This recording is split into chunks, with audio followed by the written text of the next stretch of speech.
some of these people have a genuine heart to do something, as misdirected as they may be. They are a human who is seeing what is happening in their country. Not, yes, it looks like hate because of the way they're going about it, but that's what it comes down to. He's going to watch this and be like, see, he's a black Nazi. The new Grok thing is, have you seen the new Grok stuff? A crybaby can you be? Being a leader and not giving a damn about what people say. And laugh. And doing what you're supposed. Laugh. Have a laugh. Why is it bothering you so much, you freaking crybaby? Yeah. Yeah, well, maybe because it's true. Maybe someone hit a nerve. Maybe it's actually happening. He's like, oh no, they exposed my secrets. Yeah. Somebody has a telescope into my bedroom and they can see what I'm doing. You can see all my weird fetish. I'm pretty sure like the last 3 minutes of what we just said is hate crime. 5, 4, 3, 2, 1, 0. Blaster! Welcome to the Mark Pirotta Show. Whole of Australia has just gone nuts at the same time that America has just made moves for domination. And then Australia has just like made moves to destroy its own population. In a really whimpering way too. In a really like kind of way. Not no, it's more in a like you've got strength. No, it's like someone slapped you in the face. Someone has slapped Australia in the face, and then Australia just like punched the complete wrong person and said, "Screw you! How dare you watch him punch me in the face?" I mean, I think it's not just that. I think they've punched. They've kind of half hit, half miss, and they're like, "Oh, my head's hurting. How dare you stand there for me to punch you?" And that's the craziest thing. It's okay. So, Indian Muslim terrorists shoot 15 people on a beach. Who are the first people that get railed for it? White men. White people. It's your fault. You did this. Yeah, leave that gun back. And in the meantime, we get bans on social media. We have nothing to do with it. We don't care. Well, all we did is stand in front of Parliament. So we didn't do anything. Leave us alone.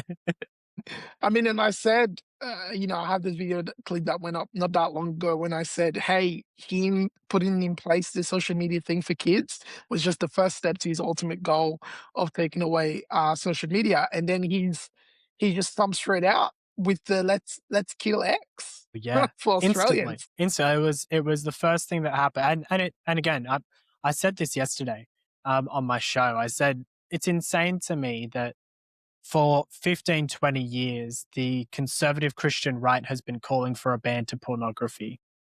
And like a couple of people make some bikini pics of the Prime Minister, and all of a sudden creating pornography is the worst thing on earth, and it's terrible. And the platform, not even the tool, the platform, the entire platform, just because they're in coupling, should be banned. Yeah. How the logic of it, right? The logic is quite illogical. It's not funny. Oh, it's flawed. I mean, would it work? Not that I'm suggesting this to anyone, but just a curious mind. Would it work if they like just have Grok create like a full-on porn session of him and then upload it to Pornhub? Would he ban Pornhub then? One, I don't think you can. I was saying this yesterday. I've stress tested Grok. I've stress tested ChatGPT. I've tried to see the like ultimate limits of what it'll allow you to do. And the locks on it are actually already pretty intense. Like you can't actually create proper sexual content on there. There you go. But you can create Albo in a bikini, which what I said yesterday is it's not really sexual content because sexual like indicates that it would be more attractive. Like no one is looking at that and thinking no one is attracted to that. Like, I don't know. I God bless him for getting married. Whatever you want to say. Like he didn't. I don't think he got married in the Catholic Church, but God bless him for getting married. But his poor wife. He had an affirmation. He had an affirmation wedding. Yeah, it was just to tick the box. There is a woman for every man out there. Man, okay, so there's a video of him saying that you said you pulled up from about 2 years ago about his dictatorship comments. Let's have a look at that one. dictator for 5 years. What do? What's your first act? The big frustrating thing, if I could do something, maybe ban social media, would be handy. So I want to be communist? What about social media? Look, I think a couple of things. One is keyboard warriors who can anonymously say anything at all. Insane how the truth just comes up, doesn't it? I'm not keyboard warrioring, and I'm not anonymously saying anything. In fact, I feel as though most of the people that have, thanks to COVID, that has awakened a whole lot of people. We are all becoming alive and awake to the madness.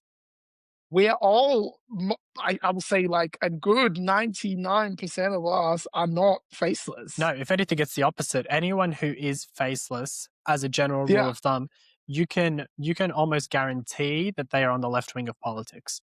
Yeah, there you go. Isn't that interesting? But people can say anything and be anonymous.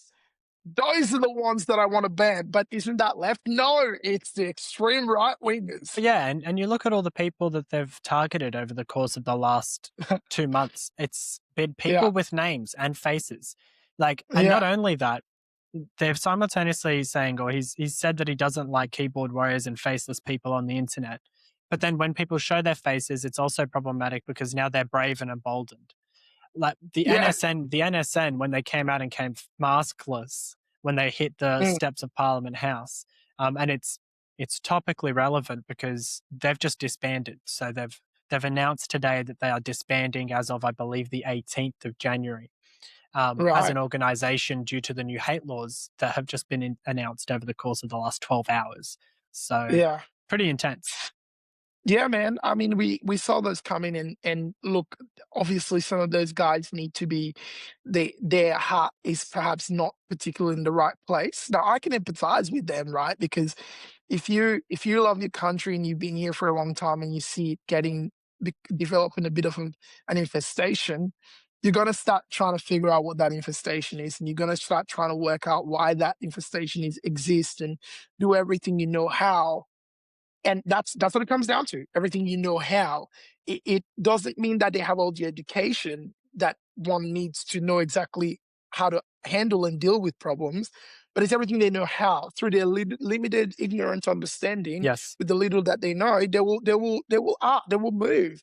Because at the end of the day, the saying goes that, evil only prevails when good men say and do nothing. And so some of these people have a genuine heart to do something, as misdirected as they may be. And so for me, I always recognize that, because that's what it comes down to. They are a human who is seeing what is happening in their country, not okay. And yes, it looks like hate because of the way they're going about it, but that's what it comes down to. I'm sure somebody's going to watch this and be like, see, he's a black Nazi. And to that I say... he's a white supremacist. You get it. Yeah, I always say this about the NSN and white nationalists is they've diagnosed that there is an issue, right? But the remedy that they've come up with, or the cause, I guess you'd call it, that they've actually come up with isn't what it really is, which is a lack of Christianity, but it's a lack of whiteness. So they've diagnosed it that basically their equation is less whiteness, less good country equals the state that we're in now, whereas it actually is, it's less Christianity, less good country equals the position that we're in now. And so they've got the right diagnosis, which is the country's not in a good place at the end of the day, that the final equation is right. But where the source is actually where they're falling apart. And it just so happens, and I spoke about this with Edward, actually, and I said to him, and he mentioned to me that as we've become less of a white country, we've also become less Christian.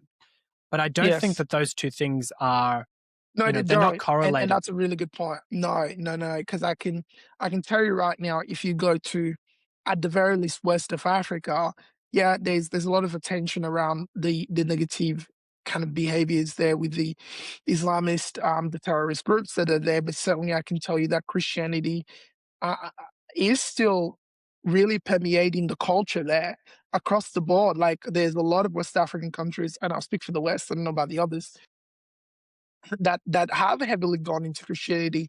And I think in my best diagnosis, to use your language, of the issue that has occurred in the West, where there's been a significant drastic loss of faith, is that the West over time has driven to the point where they believed in self-sufficiency, that they're enough, that they're able to, and I don't know whether that's what you kind of proposed, maybe your diagnosis of the situation to be, but I thought about it like, right, when I got here from Africa, like we constantly needed to, we knew we needed God because we didn't have enough.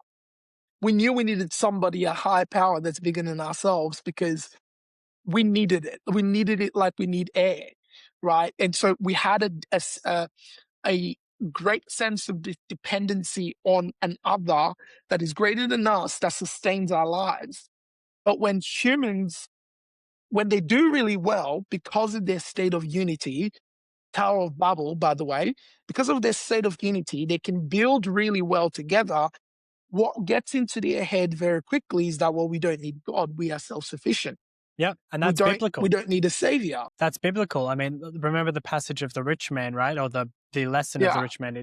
It is harder for a rich man to enter the kingdom of heaven than for a camel to pass through the eye of the needle. Eye of a needle, right? And so that's a very biblical. So it's when people attain wealth, and that's why poverty is one of the great virtues, and for priests especially, poverty is one of the I guess the sacrifices that they make or the vows that they take, and it's poverty in the way that you live.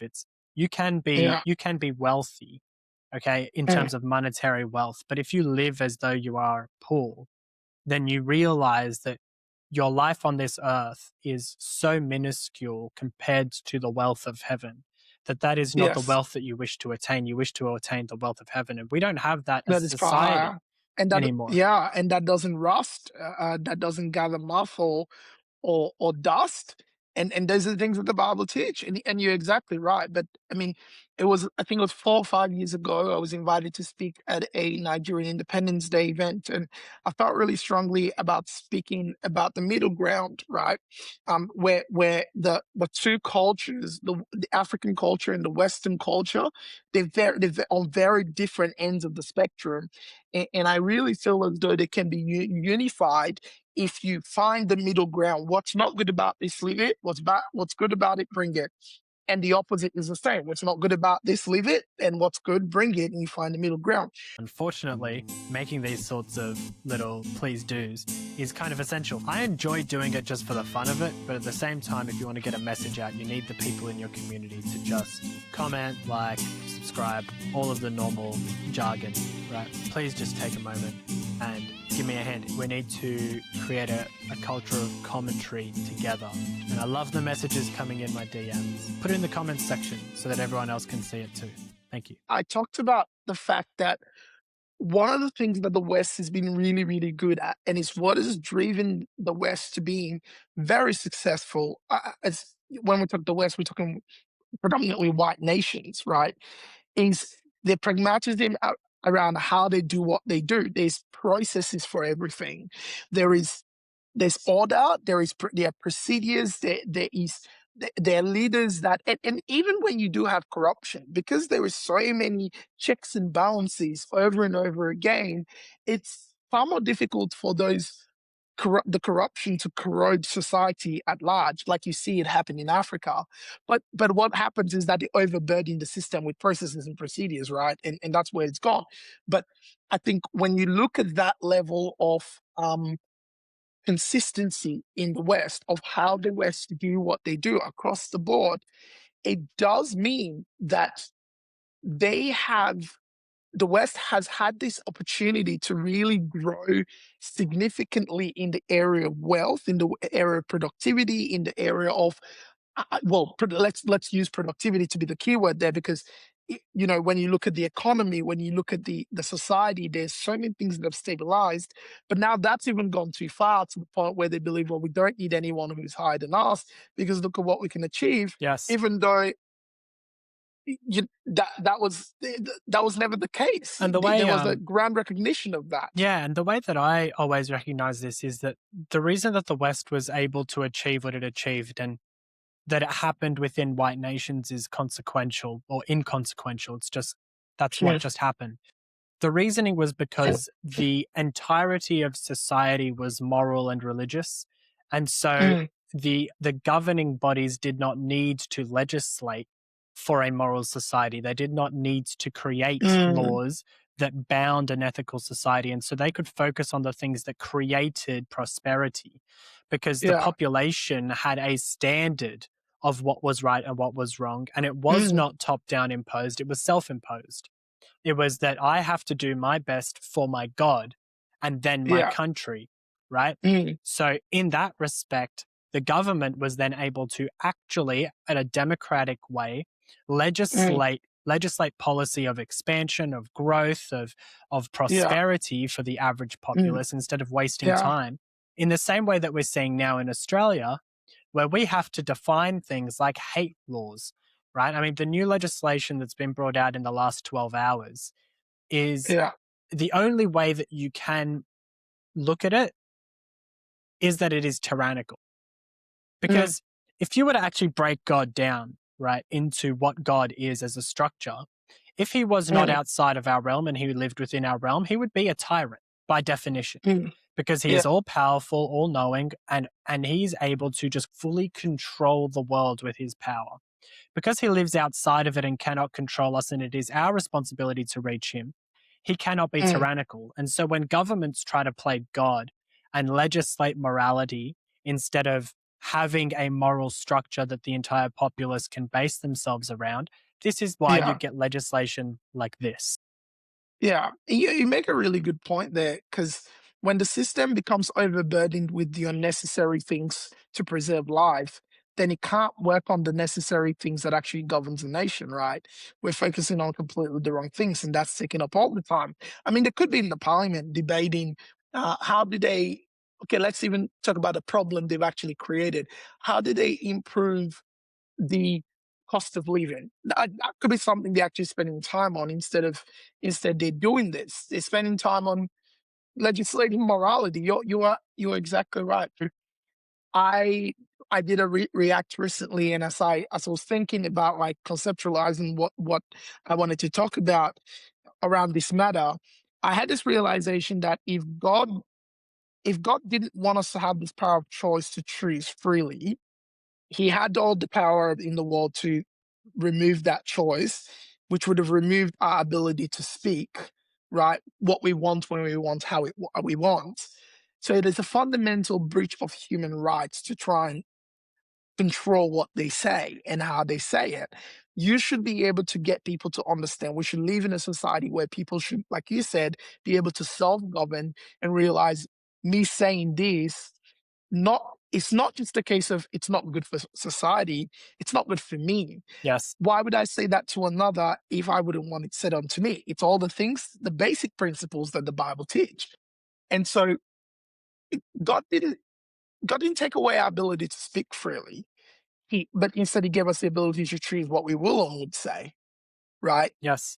And so, so you're absolutely right. We have leaders now that are more and more edging towards, well, I guess we've gone past self-sufficiency to let's be the actual gods now in control. And where does that end? Yeah. And that's you're exactly right. And that's where I always see it, is that at the end of the day, when governments try to legislate morality, all they're doing is playing God, because morality is an objective structure that was created by God and is modeled from God.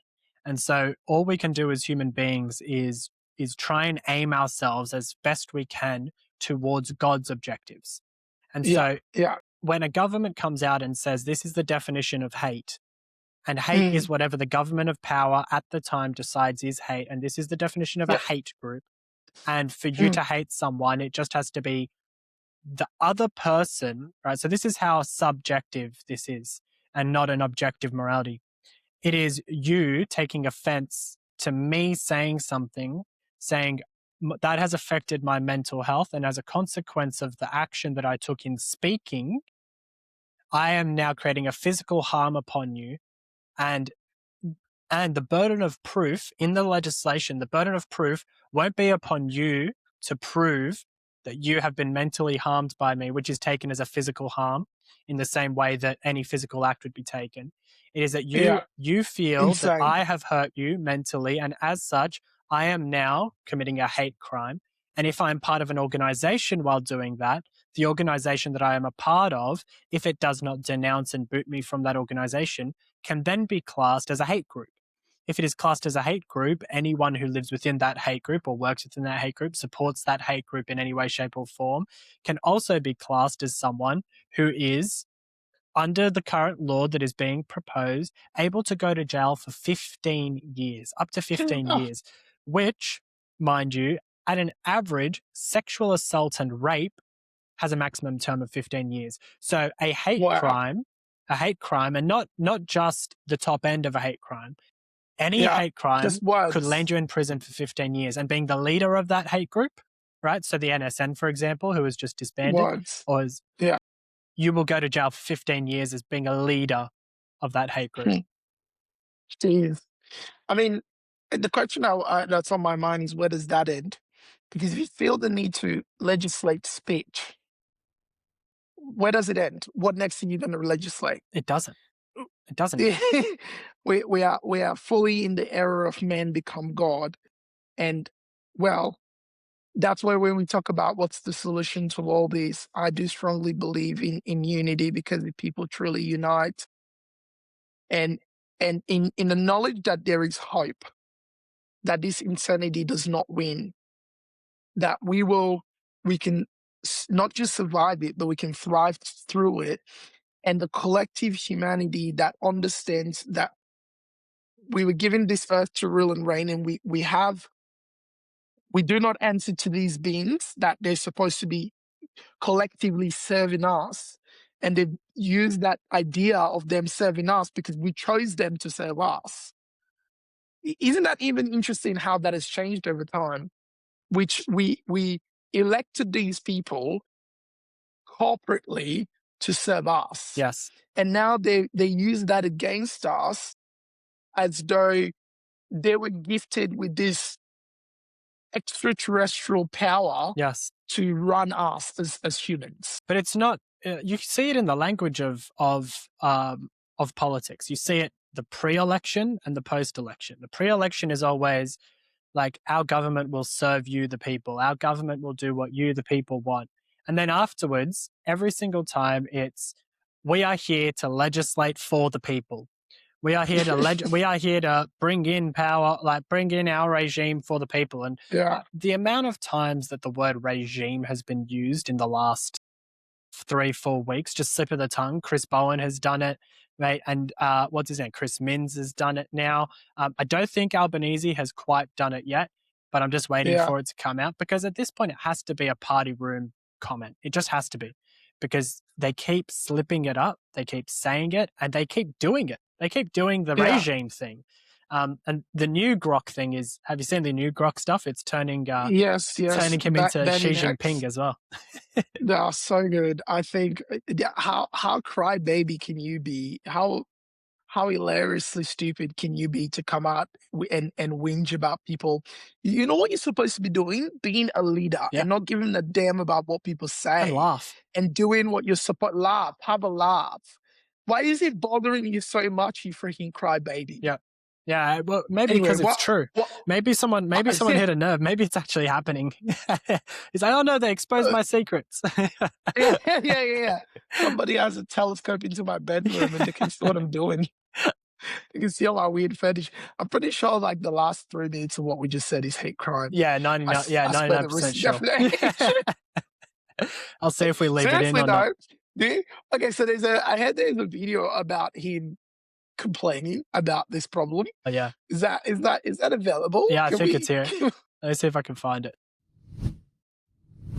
The issue where Prime Minister Keir Starmer has certainly raised of what has occurred. Pause for a second.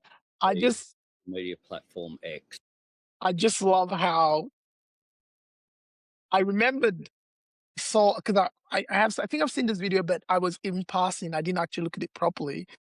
But I remember thinking, and I actually think I ended up swiping away. I remember thinking, classic the way our leadership thinks, right?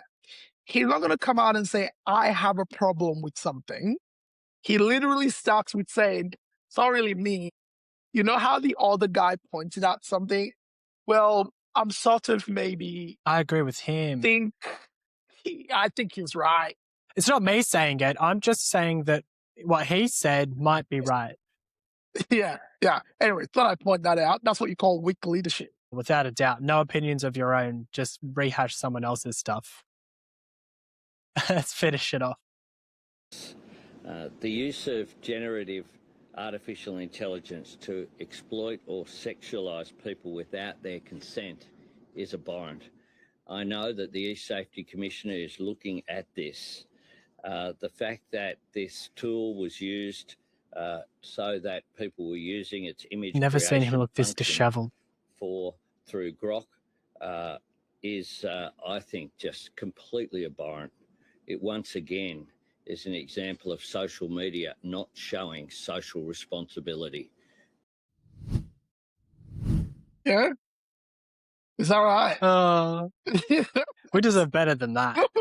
He wasn't even that dishevelled. He didn't even look that bad after 15 people got shot on the beach at Bondi. No, not at all. Like not at all. But one bikini seen picture and it himself rattled in him. 100%. Holy smokes. And they're trying to ban it. Bikini. Full on ban it now. Keir Starmer, what's his name over in, I forgot what his name is now in Canada, and Alba apparently jumped on a phone call over the last day to actually try and ban it. Yeah, they want to uniformly. But I think, once again, I do believe that people there needs to be a rally of people coming together and saying, no, enough. What the heck are you going to do? Ban a social media platform? Really? Because it does say it has things on it that you disagree with, because people can voice their true opinion. And at least it's in public. That's the thing. That's what I always tell. Like, this is a large public platform.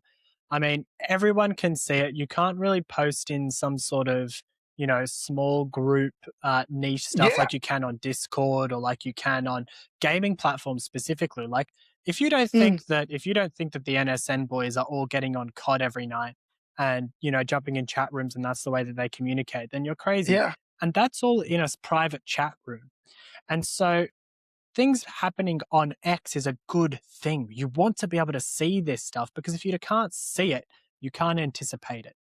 It's the same thing that I always say. Naveed Kram and his father were not caught prior to actually doing the crime because they lived together and they were speaking in an isolated place where the internet was not a factor. In this case, they're trying to ban X. They're blocking these people from entering the public forum. And in doing so, they're going to create even more incels than ever before. Well, I mean, I'm thankful that the reaction from the public to this has been, let's just do it even more, because it's going to annoy him even more, and everybody's going to find that hilarious. But I think more than that, I strongly do believe in unity. That unity is how we come together and fix this. And I certainly think it is. I think the awakening has started. I think a lot of people are realizing how toxic the leadership is. I mean, I wrote about this just before the election, that we now have the correct leadership at the Commonwealth level, that it would be a very sad day to re-elect the same people again, especially knowing that Albanese was sitting in that seat. And I said that just before the election because I was like, when would Australians learn? If this is what he gave you in his first term, he's about to give you even worse. Oh, yeah. And he was and emboldened. I was absolutely right. He was emboldened by his first term. And the re-election bid and the fact that he failed so badly and he implemented so many terrible regimes, or at least tried to, the yes vote, But all of the new energy climate craziness, like everything he wanted to legislate for in his first term, he got through. The Australian people Yeah. were at the tipping point in the January of last year. And then they voted him in again. That's to tell you that people just And our replay the memories are same so cycle short. without That's what it thinking. is. It's our memories are too short. The average Australian only sees this far. They only see what was on news 2 nights before the election. Yeah. They saw Yeah. Peter Dutton falling apart. They saw Donald Trump rampaging through with tariffs, and they thought, we can't have that happening here. They saw all of the immigration stuff coming out, and they said, oh no, there's no way, we can't do that here. And we've made our bed. I mean, the Australian population made their bed, and they're going to have to lie in it. Well, and I guess I was thinking about it the other day, and perhaps we'll wrap up with this because I look at our time. We always carry on for far too long. But I was thinking about it the other day, and I thought, success for me, at the very least, will be defined as if by 2028 we do not have Labour, Liberal, or Greens carrying any more major seats. That's it. Yes. Like that has to be the goal. It has to be, and that's what my campaign is all about.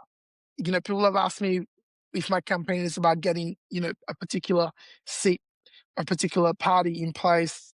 And the answer is no. I think what's out there will reveal themselves slowly but surely, and that very much could be One Nation as it's looking to be. For even at the very least, if you don't think it is, then it's like, well, better the devil you know, right? But like the devil that you currently have serving you has made it pretty clear that they will sacrifice you on the altar. Yes. So you want to stay alive, at least maybe go with the one that doesn't look like blood's coming out of their mouth, because they are very happy to maul you while you're still alive. Yeah, and So I mean, to my mind, the only thing that could be better than the position that we're in now, because of the system that we have and the prime ministership, etc., the way that works is that you need to have one party that is technically in leadership and that they make, the government leadership. To me, a republic solves this. A Republic of Australia with a president in charge, and then the representative body of our government, which actually does the legislation, being far more of a diaspora of people. It's not two parties and a couple of people infiltrating in. It becomes a system, not like the American system insofar as the president is also part of a two-party system. It's that there is a parliament of people who can be part of an organization, but there are far more than just the two. And once they are all elected into their seats to represent the people who have voted to get them in, those people select in the same way that today the party in power selects a governor general. They among them select a president. And in that way, it has to be like a 51% majority, just as normal, just over 50%. And in that way, the majority of people in Australia and the representatives have all elected someone technically who is the president, who just signs off at the end of it. And that way, the diaspora of people represent a far greater body of politic of legislation. A much more broader range of thoughts. And ideas, and it's not just predicated on some party directive and the metropolitan to push area agendas, because it's the metropolitan areas that make all the decisions today, and the people with those small seats get no say, and that's how you get legislation like this. Well, I have actually thought about a political move I'm going to make really soon, even though I'm not a politician, but it's going to be hilarious, and I'm going to do it. I'm excited. If I have an idea for something, I'm going to pull it off, but let's just say it's part of why I'm going to South Australia in the next fortnight or so. So that's going to be fun. And I'm excited to see it. Yeah, it should be great fun. But honestly, I think if we continue doing what we're doing and remain united and actually take actual actions when the chance comes, which is, like I said, success will be defined by if you and I doing what we're doing through what we're doing, and the others that do what we do have inspired people to for once not vote for any of these major guys, especially at the Commonwealth level. We can trickle down to the state level at some point, but I think especially at the Commonwealth level, especially at the cabinetry and executive level, we need a change there. Otherwise, we're just going to progressively get worse with this. Agreed. And they might call that progression, but we certainly know that it feels a lot more like regression in humanity. Oh, So I call it progress off a cliff. That's what it is. love it, mate. And on that bombshell, great to talk to you again, mate. Happy New Year. Good luck with everything. Likewise, Happy New Year, and Happy New Year to all the people that listen to us. Yeah. Good We'll luck. chat soon.